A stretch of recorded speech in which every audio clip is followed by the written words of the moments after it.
ప్రకాశం జిల్లాలో పరిస్థితి ఎలా ఉంది? ప్రకాశం జిల్లా నుంచి డీటెయిల్స్ అందించేందుకు మా ప్రతినిధి ఫైరోజ్ ప్రస్తుతం మనకి లైవ్లో అందుబాటులో కంటిన్యూ అవుతున్నారు.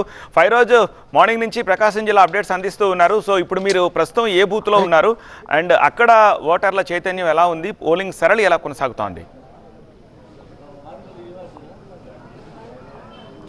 ప్రకాశం జిల్లాలో ఉదయం నుంచి కూడా పోలింగ్ చాలా వేగంగానే జరుగుతుంది. మొదటంటే 1 గంట వరకు కూడా దాదాపుగా 40% పోలింగ్ అయిన పరిస్థితి.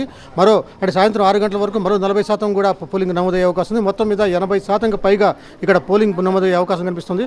మరోవైపున ప్రస్తుతం మనం ప్రకాశం జిల్లా కొత్తపట్నం మండలం అల్లూరు దగ్గర ఉన్నాం. అల్లూరు గ్రామంలో ఓటింగ్ జరుగుతున్న సరళి మనం చూడవచ్చు. ఉదయం నుంచి కూడా ఎక్కువ సంఖ్యలో ఇక్కడికి జనం వచ్చి ఓట్లు వేసి వెళ్ళిపోయిన పరిస్థితి. మధ్యాహ్నం భోజన సమయం కావడంతో కొద్దిగా తక్కువగా ఉన్నా కానీ వీళ్ళ ఓటర్లు మాత్రం ఎక్కువగా వస్తున్నారు. ఈ గ్రామంలో 5,000 ఓట్లు ఉన్నాయి. దాదాపుగా ఇక్కడ ఉన్నటువంటి పరిస్థితుల్లో అటు రాజకీయ నాయకులకు సంబంధించి వీళ్ళు కానీ ఈ ఓటర్లు ప్రభావితం చేసే అంశాలు కానీ మొత్తం చూసుకుంటే అటు అభివృద్ధి ఇటు మరోవైపున సంక్షేమం ఈ మొత్తం దృష్టిలో చూసుకొని ఇక్కడ ఓటర్లు తమ ఎవరికి ఓటు వేయాలనేది ముందుగా నిర్ణయించుకొని ఇక్కడ ఓటర్ల కోసం అంటే ఓటు వేయడం కోసం ఈ క్యూ లైన్లో నిలబడిన పరిస్థితి మనం చూస్తున్నాం.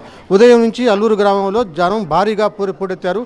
ముఖ్యంగా మహిళలు అలాగే వృద్ధులు కూడా ఈ గ్రామీణ ప్రాంతాల్లో ఎక్కువగా ఓట్లు వేయడానికి ఆసక్తి చూపించారు. పట్టణాల్లో కొద్దిగా తక్కువ సంఖ్యలో ఉన్నా కానీ గ్రామీణ ప్రాంతాల్లో మాత్రం ఓటర్లు మాత్రం ఎక్కువగా ఆసక్తి చూపించారు ఓటింగ్ వేయడానికి. మరోవైపున ప్రకాశం జిల్లాలో అక్కడక్కడ చెదురుముదురు సంఘటనలు మినహా ప్రశాంతంగా పోలింగ్ జరుగుతోంది.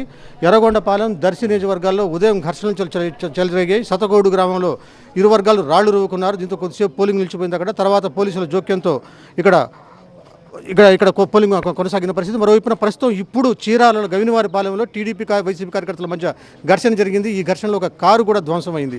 ఇది ఓవరాల్గా చూసుకుంటే ప్రకాశం జిల్లాలో 18,20,000 మంది తమ ఓటు హక్కును వినియోగించుకుంటారు. సాయంత్రం వరకు ఈ పోలింగ్ శాతం పెరిగే అవకాశం కూడా కనిపిస్తుంది. ఫైరోజ్, TV9 అల్లూరు.